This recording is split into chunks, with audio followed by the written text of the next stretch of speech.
Bonjour, M. Dumont. Racontez-nous un peu votre perception, là, je l'ai résumé vite, mais de l'histoire de la statue là, telle qu'elle s'est vécue en Ontario. Bien, l'histoire, c'est essentiellement celle d'un manque de respect d'une communauté ontarienne envers un grand personnage historique du Québec, le fondateur de Québec. Samuel de Champlain aussi, lorsqu'il est arrivé, il a cherché à créer des alliances avec les Premières Nations très rapidement. Alors, de voir qu'on déboulonne la statue, ce qu'on dit dans un premier temps, c'est « envoyez-nous-les, on va l'honorer correctement, cette statue de Samuel de Champlain ». Et ce que j'ai le goût de dire dans un deuxième temps, c'est on n'est pas vraiment surpris.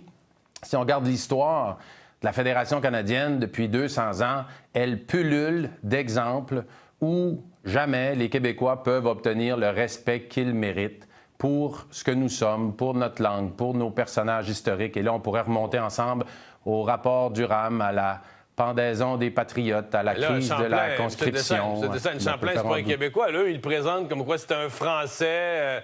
C'était un Français qui venait dominer les Autochtones, ce qui est l'exemple de tout ce qu'on ne veut plus dans le monde woke, là. Bien, Samuel de Champlain, je vous dirais, c'est un des premiers Québécois, là. Il a fondé la ville de Québec. Oui, oui. Et ce qu'il a fait, ce sont des alliances avec ce qu'on appelait dans le temps les Montagnais, maintenant les Inuits, mais aussi les Hurons-Wendat. Et il a décidé, donc... Et son but, c'était vraiment d'apprendre des Premières Nations. Et pour ceux qui aiment l'histoire, vous pourrez lire que Samuel de Champlain s'était enthousiasmé du canot des Autochtones et donc il faisait des expéditions avec des Premières Nations pour explorer des territoires. Et il a pris le camp, en effet, des Inuits, des Montagnais et des Hurons-Wendat contre les Iroquois. Mais l'histoire de Samuel de Champlain, c'est l'histoire d'un grand personnage historique qui, tant qu'à moi, définit le ton des relations qu'on doit avoir encore aujourd'hui avec les Premières Nations, une main tendue, un échange, un désir mutuel d'apprendre l'un de l'autre et de créer finalement une société française en Amérique du Nord. C'est ce que Samuel de Champlain a voulu faire. En Ontario, on n'aime pas ça. Et comme je vous disais, il y a plein d'exemples dans l'histoire du Canada où ce qu'on voit, c'est que le Québec n'est pas apprécié, le respect n'est pas là. Et qu'on en sorte de ce pays le plus vite possible. Donc là, aujourd'hui, à l'heure où on se parle, elle est où, la statue? Est dans un hangar municipal quelque part à Orillia?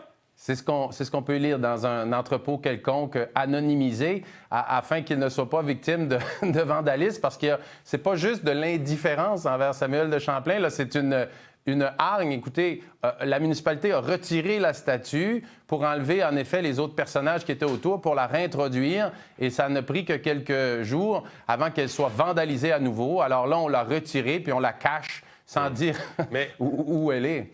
Mais je comprends que, d'une certaine façon, vous accusez là, ces Ontariens, parce qu'eux se présentent comme des woke, là, anticolonialistes, qui se portent à la défense des Autochtones. Alors, vous laissez entendre qu'ils ont un agenda caché, dans le sens que, parce que c'est un Français, un Québécois, le fondateur de Québec, qu'il y a un jugement à son égard qui est anti-Québec. Là.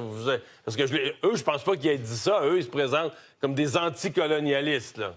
Bien, ce que je dis, c'est que c'est un grand personnage historique, fondateur de la ville de Québec, envers lequel il y a un manque de respect, mais je n'ai pas le goût d'engager un débat ou un conflit avec les Ontariens. Je ne m'attends à rien de la part du reste du Canada quant au respect qu'on devrait avoir, et c'est pourquoi je suis un indépendantiste convaincu. Vous pouvez regarder le rapatriement de la Constitution, l'accord du Lac-Meach. Il y a tellement d'exemples dans notre histoire, M. Dumont, qui démontrent que le Québec, les Québécois, les francophones n'ont pas le respect qu'on mérite au sein du Canada. Et donc, oui, rapatrions la statue Samuel de Champlain et donnons-nous un pays. Où? Avez-vous une place pour la mettre? Moi, vous êtes peut-être mieux de l'amener dans votre comté en Gaspésie, parce que si on vient la mettre à Montréal, vous pourriez être surpris qu'on a nos woke à l'Université McGill, à l'Université Concordia, peut-être même à l'UQAM, qui vont aller pitcher du ketchup dessus aussi, là. Bien, d'accord, il y a sûrement de la place en Gaspésie. Pour savoir où est-ce qu'on pourrait la mettre, sinon, on pourra consulter. Mais c'est une occasion de discuter puis de faire, je pense, un bilan nuancé de notre histoire. La relation entre les explorateurs français et les Premières Nations n'est sûrement pas parfaite, puis c'est pas ce qu'on dit. Mais regardons les choses. Samuel de Champlain, vraiment, a tissé des alliances. Il s'est intéressé à la culture autochtone Et il y a eu un échange interculturel. Alors, voyons le bon là-dedans. Ça ne veut pas dire que tout était parfait. Il faut mettre les choses aussi dans son contexte. Là, ça fait 400 ans, tout ça. Mais il y avait du bon. Puis moi, je m'inspire de ça. Je trouve que c'est beau ce qu'il a fait au niveau de tendre la main aux Premières Nations. Alors, rapatrions-le au Québec, puis profitons-en pour faire... On pourrait, pourquoi pas, organiser des discussions autour de la statue, puis écouter tout le monde, mais surtout parler d'avenir, comment on voit l'avenir avec les Premières Nations. Il faut qu'on travaille ensemble, il faut qu'on les aide à protéger leur culture et leur langue, comme ils comprennent l'intérêt pour les Québécois francophones de protéger leur culture et leur langue. Moi, je vois un avenir où c'est possible de travailler ensemble et un avenir où on peut se doter d'un pays, le Québec, dans lequel les Premières Nations auront une place.